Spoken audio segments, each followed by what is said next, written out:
Hello everyone, my name is Pavan. आज हम बात करने वाले हैं हाइब्रिडाइजेशन को फाइंड करने की एक शॉर्ट ट्रिक की। बहुत छोटी सी ट्रिक है जिससे आप किसी भी मॉलिक्यूल का हाइब्रिडाइजेशन कुछ ही सेकंड्स में फाइंड कर सकते हैं। आइए देखते हैं वो ट्रिक क्या है। देखिए, हाइब्रिडाइजेशन जो है ये आपके कुछ टाइप्स के हैं। मैं लिख देता हूँ sp hybridisation, sp2, sp3, sp3d, sp3d2, sp3d3, है ना। ये कुछ हाइब्रिडाइजेशन के टाइप्स हैं, ठीक है। किस मॉलिक्यूल में कौन सा हाइब्रिडाइजेशन होगा ये हम डिसाइड करेंगे एक शॉर्ट ट्रिक से, है ना। शॉर्ट ट्रिक क्या है? शॉर्ट ट्रिक है हमें स्टेरिक नंबर फाइंड करने हैं। स्टेरिक नंबर, अब स्टेरिक नंबर कैसे फाइंड होता है वो आप देखें। Steric number is equal to होता है नंबर ऑफ सिग्मा बॉन्ड्स, है ना, number of sigma bonds plus lone pair, है ना। जितने सिग्मा बॉन्ड होंगे और लोन पेयर होंगे उनको आप काउंट करें। Number of sigma bond and lone pair, lone pair और सिग्मा बॉन्ड को आपको काउंट करना है। इससे आपका निकल कर आएगा स्टेरिक नंबर, ठीक है। जैसे कि मैं एक मॉलिक्यूल लेता हूँ नॉर्मली, जैसे एक मॉलिक्यूल है ये, इस मॉलिक्यूल को हम ले रहे हैं।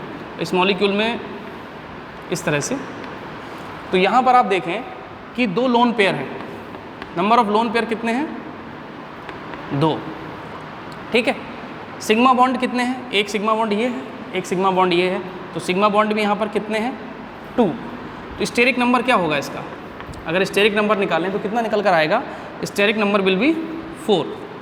4 का मतलब हुआ sp3 हाइब्रिडाइजेशन, 4 का मतलब हुआ sp3 हाइब्रिडाइजेशन। अगर स्टेरिक नंबर 4 है तो हाइब्रिडाइजेशन क्या होगा? sp3, है ना। क्यों? क्योंकि 3 और 1 4, ये ट्रिक है एक, है ना। 3 pk और एक s का 4 हाइब्रिड ऑर्बिटल्स बनते हैं sp3 हाइब्रिडाइजेशन में। तो स्टेरिक नंबर अगर 4 आता है तो sp3 हाइब्रिडाइजेशन होगा। ये स्टेरिक नंबर 4 के लिए, इसमें स्टेरिक नंबर कितना आएगा? 3, इसमें स्टेरिक नंबर आएगा 2, इसमें आएगा आपका 5, 6 एंड 7। तो दीज आर स्टेरिक नंबर, है ना। स्टेरिक नंबर आपको सबसे पहला आपका जो काम है वो है स्टेरिक नंबर को निकालना, है ना। तो आप स्टेरिक नंबर फाइंड कर लें। स्टेरिक नंबर अगर आपका 2 है तो sp, ठीक है। अगर स्टेरिक नंबर 3 है तो sp2, स्टेरिक नंबर आपका 4 है sp3, स्टेरिक नंबर 5 है sp3d, 6 के लिए sp3d2 एंड 7 के लिए sp3d3। तो ये आपके स्टेरिक नंबर हैं, आपको स्टेरिक नंबर फाइंड करना है, ठीक है। समझ में आ गया? लोन पेयर और सिग्मा बॉन्ड को काउंट करना है, पाई बॉन्ड का यहाँ पर कोई रोल नहीं है, ठीक है। चलिए, कुछ मॉलिक्यूल्स को मैं लेता हूँ, उनके स्टेरिक नंबर्स निकालते हैं और उनके हाइब्रिडाइजेशन भी देख लेते हैं, ठीक है। चलिए देखते हैं। जैसे सबसे पहले XeF2, अब मुझे इसका हाइब्रिडाइजेशन फाइंड करना है। तो सबसे पहले तो आपको इसका स्ट्रक्चर आना चाहिए बनाना। Xe 1 2 3 4 5 6 7 8, है ना। 8 इसमें बैलेंस इलेक्ट्रॉन्स होते हैं। फ्लोरीन सिंगल बॉन्ड बनाता है हमेशा, ठीक है। तो फ्लोरीन ने 2 सिंगल बॉन्ड बना लिए। अब लोन पेयर कितने रह गए? एक यहाँ रह गया, 2 और 3 लोन पेयर हैं और 2 सिग्मा बॉन्ड हैं। तो यहाँ पर सिग्मा बॉन्ड कितने हुए? 2। लोन पेयर कितने हुए? 3। 1 2 3 1 2 3 3 लोन पेयर, 2 सिग्मा बॉन्ड है। टोटल स्टेरिक नंबर कितना हुआ? Yes, very good, 5। 2 + 3, ऊपर देखिए sigma bond plus lone pair, sigma bond plus lone pair, है ना। तो स्टेरिक नंबर निकल कर आया 5। तो हाइब्रिडाइजेशन क्या होगा? देखिए ज़रा 5 में sp3d, कौन सा हाइब्रिडाइजेशन हुआ?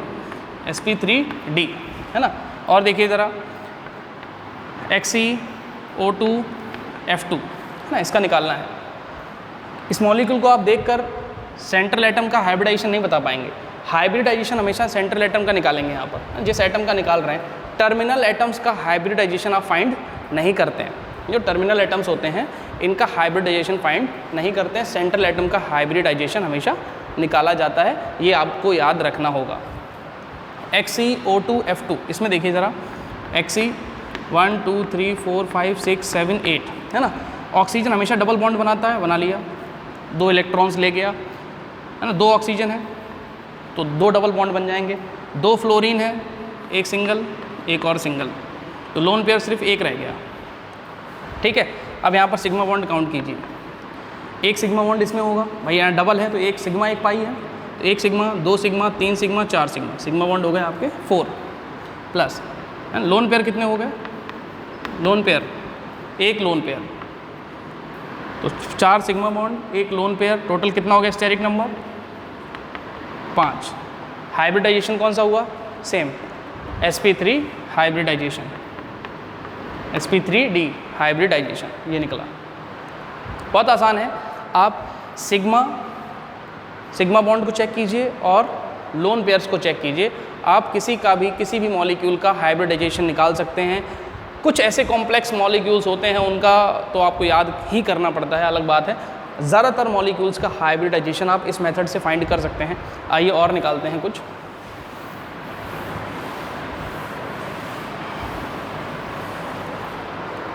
देखिए BF3 है ना, सेंट्रल एटम का हाइब्रिडाइजेशन निकालना है, तो बोरॉन के आउटर मोस्ट शेल में कितने इलेक्ट्रॉन्स होते हैं, 5। ठीक है, 5 इलेक्ट्रॉन्स होते हैं, 1 2 3 है ना। लोन पेयर कितना रह गया, 1। सिग्मा बॉन्ड 1 2 3, जहाँ सिंगल बॉन्ड होगा वहाँ सिग्मा बॉन्ड होगा, आपको याद रखना है। जहाँ डबल बॉन्ड होगा वहाँ एक सिग्मा होगा, एक पाई होगा। ठीक है, तो सिग्मा सिंगल बॉन्ड में हमेशा मिलेगा, 1 2 3 सिग्मा, 3 और 1 4 है ना, तो टोटल हो गया 4। 4 को देखिए कहाँ पर है, बात ध्यान से देखिए ज़रा, BF3, 1 मिनट, थोड़ा सा गड़बड़ हुई है, आई एम सॉरी, इसको ज़रा ध्यान से देखें। बोरॉन के आउटर मोस्ट सेल में केवल 3 इलेक्ट्रॉन्स ही होते हैं आउटर मोस्ट सेल में, इसका एटॉमिक नंबर होता है 5 2, 3, तो आउटर मोस्ट सेल में कितने इलेक्ट्रॉन्स, सिर्फ 3 इलेक्ट्रॉन्स ही होते हैं, 1 2 and 3। Okay, so no lone pair, सिर्फ सिग्मा बॉन्ड है 3, और सिग्मा बॉन्ड 3 है तो स्टेरिक नंबर कितना हुआ, 3। इसमें लोन पेयर एक भी नहीं है, तो स्टेरिक नंबर निकल कर आएगा 3, और 3 वाले का हाइब्रिडाइजेशन क्या हुआ देखिए ज़रा, sp2 PCl5 PCl5, 1 2 3 4 5। फास्फोरस के आउटर मोस्ट सेल में 5 इलेक्ट्रॉन्स होते हैं। ठीक है, क्लोरीन है 5, सब सिंगल बॉन्ड बनाते हैं क्लोरीन।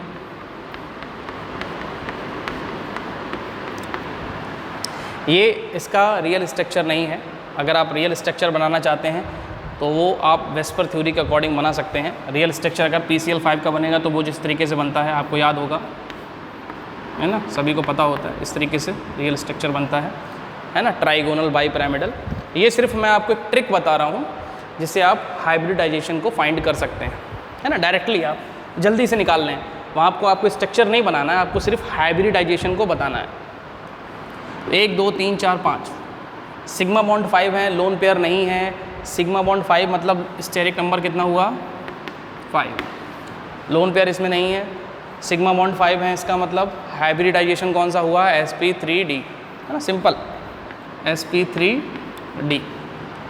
ओके, तो इस तरह से आप हाइब्रिडाइजेशंस को कुछ ही सेकंड्स में निकाल सकते हैं। देखिए NH4+, अब मुझे इसका हाइब्रिडाइजेशन निकालना है NH4+ का। NH4+, देखिए नाइट्रोजन की आउटर मोस्ट शेल में कितने इलेक्ट्रॉन्स होते हैं, सभी बताइए। Yes, very good. नाइट्रोजन की आउटर मोस्ट शेल में होते हैं 5 इलेक्ट्रॉन्स। प्लस लगने का मतलब है 1 इलेक्ट्रॉन चला गया। अगर प्लस लगा हुआ है नाइट्रोजन के ऊपर तो 1 इलेक्ट्रॉन चला गया, कितने रह गए अब, 4 इलेक्ट्रॉन्स। 1 2 3 4, है ना, 4 हाइड्रोजन लगा दीजिए इसके साथ, 4 हाइड्रोजन्स हैं। लोन पेयर नहीं है, सारे बॉन्ड पेयर हैं। Sigma 1 2 3 4, 4 single bond, 4 sigma bond, है ना। सिग्मा हो गए कितने इसमें, 4 सिंगल 4 सिग्मा, तो यहाँ पर स्टेरिक नंबर कितना हुआ, 4। हाइब्रिडाइजेशन क्या हुआ, 4 वाले का देखिए ज़रा, sp3। तो NH4+ में कौन सा हाइब्रिडाइजेशन होगा, sp3। तो इस तरह से, है ना, आप निकाल सकते हैं। चार्ज्ड स्पीशीज़ का भी निकल आता है। और देखिए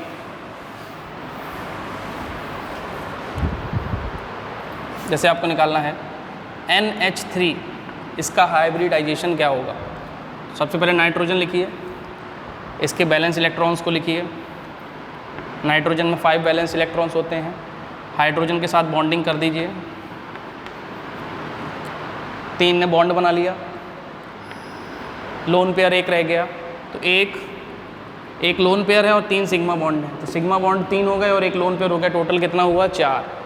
तो स्टेरिक नंबर कितना हुआ 4 स्टेरिक नंबर हाइब्रिडाइजेशन sp3। तो इस तरह से आप हाइब्रिडाइजेशंस को कुछ ही सेकंड्स में फाइंड कर सकते हैं इस सुपर ट्रिक से। ओके, अगर आपको ये वीडियो अच्छा लगा हो प्लीज़ चैनल को सब्सक्राइब करें, लाइक करें और अपने फ्रेंड्स में शेयर भी करें। ठीक है, इस तरह से आप आसानी से किसी भी मॉलिक्यूल का हाइब्रिडाइजेशन फाइंड कर सकते हैं।